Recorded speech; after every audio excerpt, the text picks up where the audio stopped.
मेरे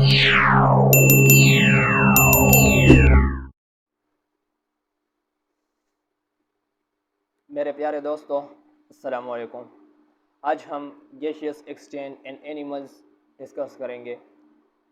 हमने gaseous exchange in plants वो डिस्कस किया था। हमने कहा था कि प्लांट्स में जो है गैसियस एक्सचेंज के लिए, गैसों के तबादले के लिए एक स्पेसिफिक आर्गन जो है वो मौजूद नहीं है, या आर्गन सिस्टम। लेकिन एनिमल्स में जो है गैसियस एक्सचेंज के लिए एक स्पेसिफिक आर्गन सिस्टम मौजूद है, और उस आर्गन सिस्टम को हम रेस्पिरेटरी सिस्टम का नाम देते हैं। रेस्पिरेटरी सिस्टम क्या है? रेस्पिरेटरी सिस्टम प्लांट बॉडी को अलाउ करता है कि वो गैसियस एक्सचेंज करे, कि वो गैसों का तबादला करे एनवायरनमेंट के साथ। इस रेस्पिरेटरी सिस्टम को हम दो हिस्सों में डिवाइड कर सकते हैं। एक हिस्सों को हम एयर पैसेजवे का नाम देते हैं, और दूसरे हिस्से को हम द लंग्स कहते हैं। अब द लंग्स और एयर पैसेजवे ये क्या चीज़ है? तो जब हवा बॉडी में दाखिल हो जाती है तो ये कनेक्टेड ट्यूब्स एक दूसरे के साथ लगे हुए नालियों से होके गुजरती है। इन नालियों को जो है हम एयर पैसेजवे का नाम देते हैं। और लंग्स से जो है हम जब हवा एक्सहेल आउट करते हैं, एक्सहेलेशन पेस में होते हैं, हम हवा बाहर निकाल रहे होते हैं, तो ये भी इन ही ट्यूब से जो है बाहर आती है। अब जो है एयर पैसेजवे को हमने मज़ीद जो है डिवाइड किया है मुख्तलिफ पार्ट्स में, उनको हम देखते हैं। एयर पैसेजवे को हमने मज़ीद डिवाइड किया है इन पार्ट्स में। नोस्ट्रल्स के ज़रिए हवा बॉडी में दाखिल हो जाती है। फिर नोस्ट्रल से हवा चली जाती है नेसल कैविटी में, और नेसल कैविटी से हवा चली जाती है फेरिंग्स में। फेरिंग्स से हवा चली जाती है लेरिंग्स में, और लेरिंग्स से हवा चली जाती है ट्रेकिया में। ट्रेकिया से हवा ब्रोंकाई में चली जाती है, और ब्रोंकाई से ब्रोंकियोल्स में, और ब्रोंकियोल्स से जो है हवा अल्वियोलर डक्ट्स में चला जाता है। इसके बाद जो है अल्वियोलर डक्ट से हवा जो है अल्वियोलाई में चला जाता है। अब हम जो है एक एक करके इन सब को तफसील से देखते हैं। सबसे पहले नोस्ट्रल्स है। नोस्ट्रल्स क्या है? ये ओपनिंग ऑफ नोस है। ओपनिंग ऑफ नोस, ये नाक के जो दो सुराख हैं बाहर की तरफ, इनको जो है हम नोस्ट्रल्स कहते हैं। और इसके ज़रिए जो है हवा दाखिल हो जाती है नेसल कैविटी में। और ये नोस्ट्रल्स जो है ये कितने हैं? ये 2 इन नंबर है। ये क्या करता है? अलाउ एयर को इजाज़त देता है कि वो बाहर से जो है नेसल कैविटी में दाखिल हो जाए।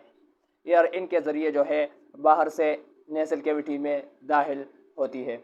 इसके बाद जो है नेसल कैविटी है। नेसल कैविटी क्या है? ये जो नाक की जो हला है, स्पेस ऑफ नोस, नाक की ये जो कैविटी है, इसको हम जो है नेसल कैविटी का नाम देते हैं। ये जो है डिवाइड हुआ है 2 पोर्शन में, 2 हिस्सों में डिवाइड हुआ है एक वाल के ज़रिए। इनके दरमियान एक वाल मौजूद है, उसके ज़रिए जो है ये 2 पोर्शन में डिवाइड हुआ है। एक जो है राइट है और दूसरा लेफ्ट है। नेसल कैविटी में जो है म्यूकस मौजूद होता है और पाइन हेयर्स मौजूद होते हैं। ये म्यूकस और पाइन हेयर्स ये क्या काम करता है? ये जो है हवा को फिल्टर करता है, और अगर हवा में कोई हार्मफुल ज़र्रात होंगे तो वो इसे जो है अंदर नहीं जाने देता। और दूसरा, म्यूकस उसे उन पार्टिकल्स को अपने साथ चिपका लेता है। और तीसरी बात यह कि ये हवा को वार्म करता है। कितना वार्म करता है? तो nearly equal two bodies temperature. हमारे जिस्म का जितना टेम्परेचर है उसके हिसाब से जो है ये हवा को मेंटेन करता है, हवा को वार्म करता है। तो ये इन पाइन हेयर्स और म्यूकस का काम है। इसके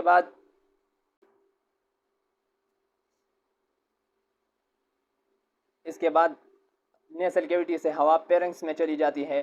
पेरिंग्स में क्या होता है? पेरिंग्स जो है ये एक मस्कुलर पैसेज है, मसल्स का बना हुआ रास्ता है, जो कि तकरीबन 4.5 इंचेस लॉन्ग है। और ये जो है ये पेरिंग्स जो है ये खुराक की नाली भी है और एयर हवा की नाली भी है, ये दोनों का हिस्सा है। इसमें भी जो है म्यूकस मेम्ब्रेन मौजूद होते हैं। तो ये इस डायग्राम से समझने की कोशिश करते हैं। ये ऊपर जो है ये पेरिंग्स हैं, ये पेरिंग्स हैं। तो ये नीचे जाके जो है 2 हिस्सों में डिवाइड हो जाता है। एक तरफ ये जो नाली है ये एसोफेगस है, इसके ज़रिए जो है खुराक जाता है, खुराक स्टोमच में जाता है। और ये जो नाली है ये हवा की नाली है।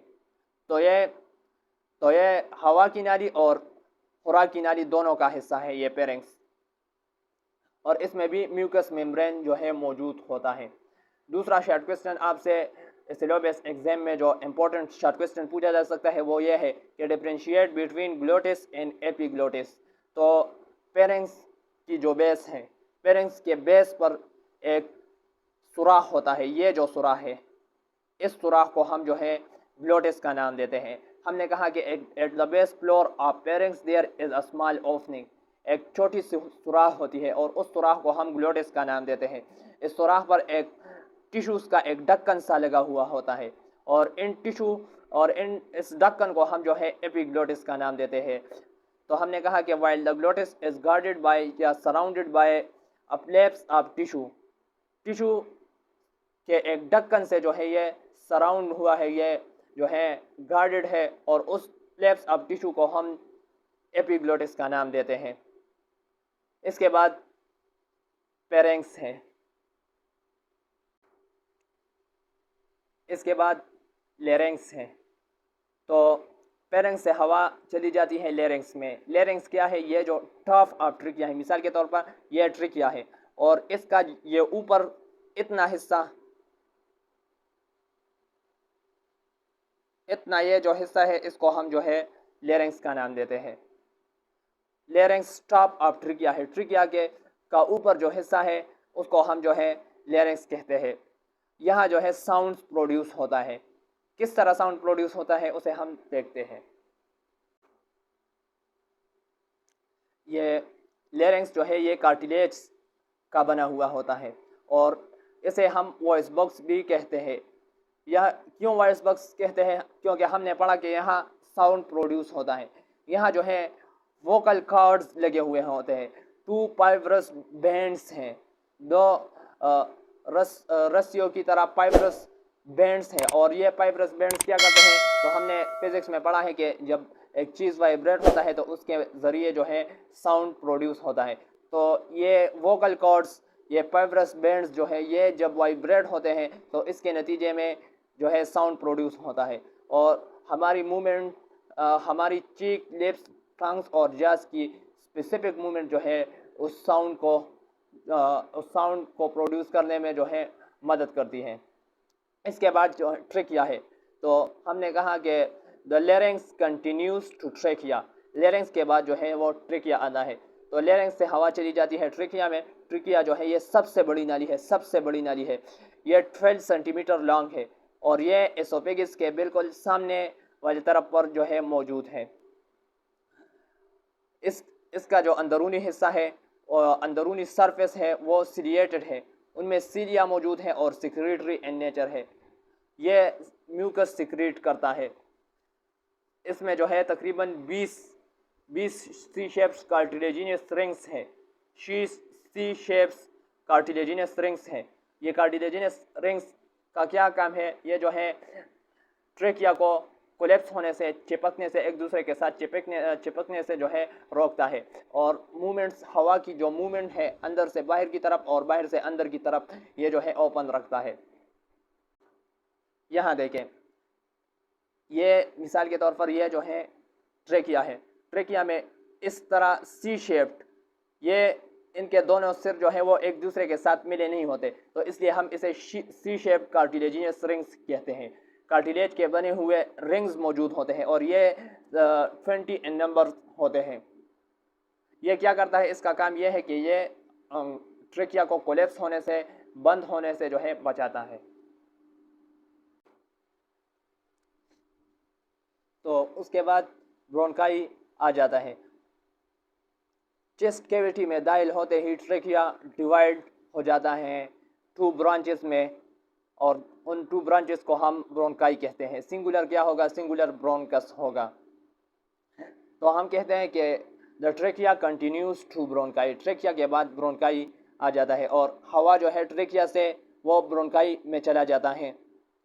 इसके बाद ब्रोंकाई क्या करता है? ब्रोंकाई जो है ये कंटेंस, इसमें भी जो है कार्टिलेजिनस रिंग्स मौजूद होते हैं, लेकिन ये जो कार्टिलेजिनस रिंग्स हैं, कार्टिलेज के बने हुए जो रिंग्स हैं, ये स्मॉलर है बनिस्बत वो रिंग्स जो कि ट्रेकिया में मौजूद थे।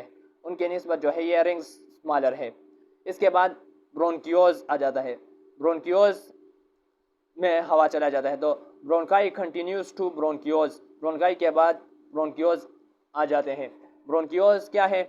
जब लंग्स में दाखिल होते ही, ये देखें आप, ये जो ट्रेकिया जो है ये जैसे ही चेस्ट कैविटी में दाखिल हुआ तो ये दो हिस्सों में डिवाइड हुआ, एक ये और एक ये। इन दोनों हिस्सों को जो है हम ब्रोंकाई का नाम देते हैं।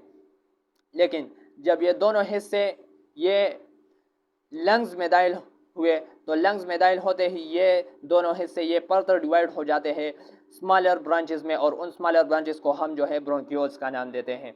ब्रोंकियोल्स क्या है? ये नैरो एंड फाइन ट्यूब्स है, और इसमें जो है कार्टिलेज के रिंग्स जो है वो मौजूद नहीं होते।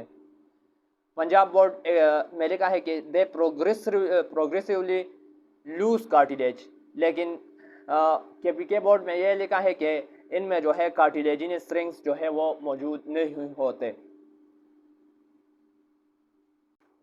ब्रोंकियोल से हवा अल्वियोलर डक्ट्स में चली जाती है। अल्वियोलर डक्ट्स ये भी फाइन ट्यूब्स हैं, लेकिन ये जो है स्मॉलर्स हैं ब्रोंकियोल्स की निस्बत।